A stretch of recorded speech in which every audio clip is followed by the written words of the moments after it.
παιδιά, και σήμερα θα παρακολουθείτε με τους ξαδέρφους μου. Κάντε like και subscribe στο κανάλι μου και στο κανάλι του ξαδέρφου μου. Νάτος! Είμαι ο Κωνσταντίνος. Το κανάλι μου λέγεται Κωνσταντίνος Μαρία. Να πάτε να κάνετε εγγραφή και like. Να φτάσουμε τους 200 συγγραμμένους, γιατί έχουμε 116. Γεια σας, λοιπόν, πάρε ξαδέρφε.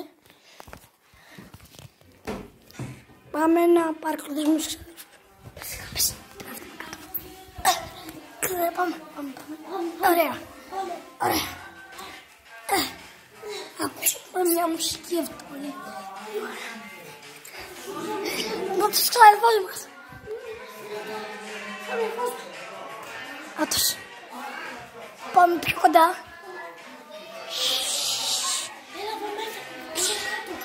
Όχι από εκεί κάτω, ρε.